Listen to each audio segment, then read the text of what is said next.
Hello everybody, welcome to another daily dose of gaming news and all that good stuff, and as always also published on Rumble, for access support Patreon, and I'm on the socials here. So not much happening. It's been quite a quiet month so far. Despite some gaming launches in this month, we don't have a lot of stuff coming up. Still, we got some gaming news. Seems that Callisto Protocol dev, so Striking Distance, hits with some layoffs.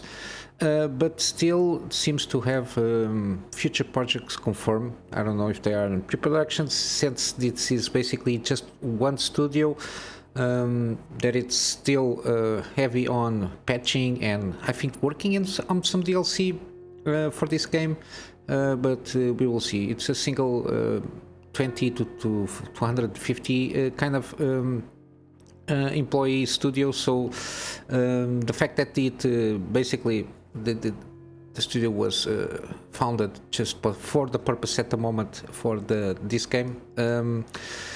The fact that it has some around 32 employees that have been laid off doesn't kind of go in details which kind of departments, if it is like an overall kind of shrinking size, or if it was more kind of I don't know, more detail in some sector here. A quick mention is that including senior environment and production coordinator, these two, Matthew Smith and Sebastian Marlowe, are among these 42 employees. But yeah, it's never good to see layoffs, but the gaming industry is being very how should I put it? Kind of agile in that sense that when big projects are done and launched, and there is like a lull in the process of just supporting the game to a certain extent, there are always some layoffs here and there. But yeah, hopefully these 42 are with severance package and all that stuff there. We'll see. Hopefully everything goes well, and the official kind of statement here, it's Striking Distance Studios and Craftcom have implemented strategic changes that realign the studio's priority to better position its current and future projects for success. So corporees language here, it's always the same shit.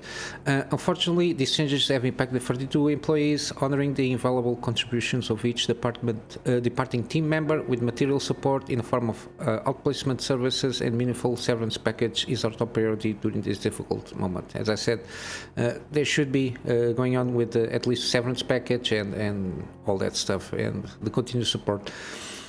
Hopefully they start, I don't know, hopefully this franchise, they start to implement the Callisto Protocol. I didn't play the game. The reviews were kind of okay-ish. The main thing with the game, from what I perceive, was more about performance wise. The story, I think the game was made with at least with a series in mind for the story arc. From what I understood, the story kind of ended up in some kind of cliffhanger. But yeah, hopefully they manage to improve what they launch, because this is a new studio. It's always this kind of awkward stuff here, where if it's not overwhelmingly well received, some stuff can happen. But I think at the moment, and the fact that they have kind of the support of PUBG publisher Krafton, sorry, they be able to at least continue at least this series, and maybe work on some side projects and start growing a little bit with a sustainable environment there. But yeah, I hope the best, because the head of the studio, Glenn Schofield, was basically one of the co-founders and co-creators of Dead Space franchise, which is a very good franchise, even though the latest game, the Dead Space 3, was not the best. But they are EA working on the remake improve a lot on the original one, which is always good to see. Didn't change basically like major stuff, but improve a lot of gameplay stuff and everything, because the game to a certain extent is already at least almost it's launched in 2008, so almost 15 years give or take. But yeah, hopefully everything goes well, and they continue to do more projects, and everything goes good, because as gamers we just want good games, despite what kind of genre they are made in. Also, we got Alone in the Dark Reboot Collector's Edition was announced. It's limited to 5,000 units worldwide. We got all the things coming here. There is one that is going to Embracer Games archives, and then we got one of 20 are available for THQ Nordic Vienna Store, and the rest is going to be international versions. The same goes for physical PC stuff there. But yeah, we got the what is called Ostate miniature, if I'm pronouncing this right, Darkman statue. You got all the things here. I'm interested in this kind of reboot, the reboot itself. Never played too much of Alone in the Dark, but it is one of those that horror franchises that it's always come up, at least the original one, and hopefully this one is a good reboot, so they can continue at least expanding.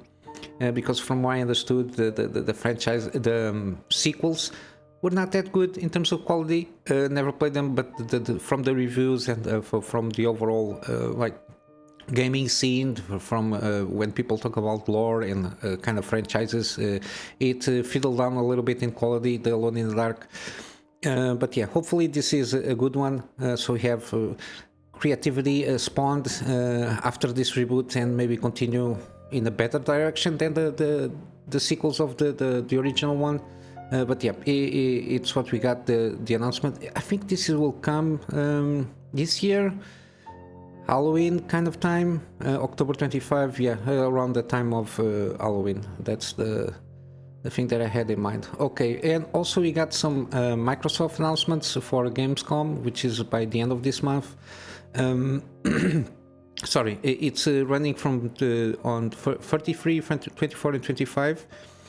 We got some presentations, like free presentations from ARA History Untold. No, we got the Forza Motorsport and Starfield. Of course, playables, they are not going to be Starfield. That's I touched on that topic yesterday.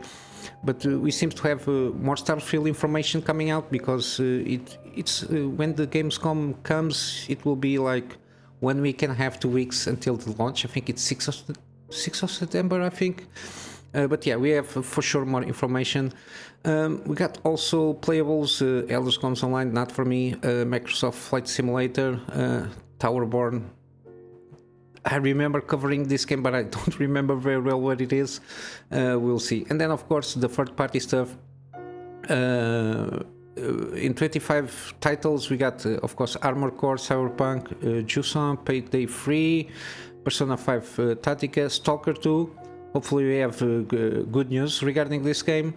And Under the Waves. I wish list this game, if not mistaken, Under the Waves.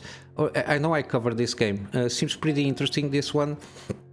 Come from Quantum Dream. We got then the diverse range of titles. This one, Lamplighters League, it's one of those that I'm very interested a lot. It's kind of similar to like an XCOM kind of gameplay style there, with some tweaks similar to Miasma Chronicles and Mutant Year Zero, Road to Eden, and it's got that vibes from Indiana Jones, kind of the 20s kind of thing, with some supernatural twists here and there. Seems pretty interesting, this game.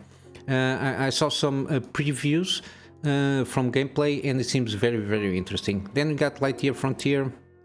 By the name I cannot tell what it is. And we got another game from Steam World, a franchise which is built, must be some kind of I don't know. But yeah, this is kind of at least what we have for Gamescom from Microsoft. If something appears more regarding other other publisher from PlayStation or something like that, I will let you know. And because we don't have a lot to talk about, we got some gaming deals. Similarly, the QuakeCon is going on now from August to 16, at least the promotion. I don't know. I don't never follow too much QuakeCon. Seems that it's happening now, and we got a lot of games here. Of course, we got Starfield for pre-order, and we got a very good games here on promo, including Fallout stuff here. This is basically Bethesda stuff here. Even the Rage. This was a good game, a very interesting game when it came out. Rage. The sequel, it seems that it's not that good. Yeah, another wasted franchise here to a certain degree. This one was very interesting, the mechanics. I remember playing this game at the time when they came out, but now it's not very well optimized from what I understood for, and I don't know regarding mods if there is like any kind of mods available for this game, but yeah, it was a very interesting game here. And from this QuakeCon, I've got the Wolfenstein games here, which is the Old Blood, the original one, and then the second one, and they are 75% off, all of them, I think. Yeah, 75% off, and Wolfenstein 2: The New Colossus, it is 85% off, even though the digital deluxe edition, I think it's a better buy here, also 85% off. And of course, it's available till the 16th. I'll leave links on the Steam pages on the description. And we got also Doom. This first one seems pretty good. The second one at least maintained the level, which is not that bad. And they are also 75% off. And of course, Doom Eternal, the sequel, the deluxe edition, it's 75% off. I think if you like first-person shooters, I remember playing Doom and Quake when is pixelated art style first-person shooters long time ago, and it was like revolutionary at the time. It was really enjoyable.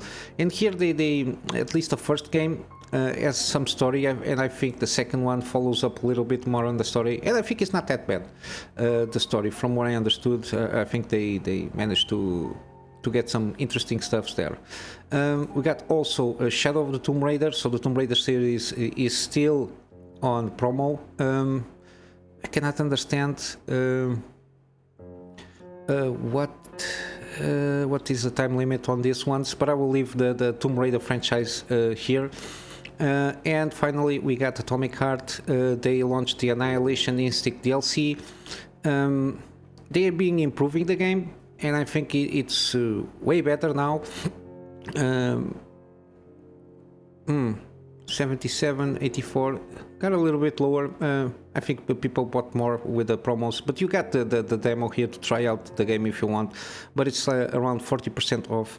I think the premium edition is more interesting, mainly because of the DLC. It's playable DLC, it's like new bunkers and everything. But yeah, overall, I think the game is pretty decent. It's one of those that you got to see here. The Atomic Pass, Glove Skin, got the golden stuff. I don't understand the fascination with golden stuff. And of course, the 4 DLCs they are planned for this game. I think the gold edition is more than good enough. Yeah, I think the gold edition is good enough. $50. Premium edition, it's not that much for little trinkets here and there. But yeah, it's one of those that I would like to try out. It's a different style. It's inspired by BioShock in terms of gameplay mechanics, as you can see. Got some dodge mechanics also there. I'm very interesting, this kind of sci-fi stuff here in an alternate universe. It's one of those things that always get me a hook on it. But yeah, short one this today. I will wrap up with my GoFundMe for me to upgrade my PC to get better content for my private clients, especially start doing some video stuff for them, besides the writing content that I'm doing at the moment. And also in my free spare time, do the daily videos with better quality. Also doing some scripted content, and for that I need to do a lot of editing, which I cannot do at the moment, and resume my gameplay series and probably doing some live streams later in the future. And with all that said, guys, I hope you have a wonderful day, and I will see you in the next one. Till then, Kunamy Master out.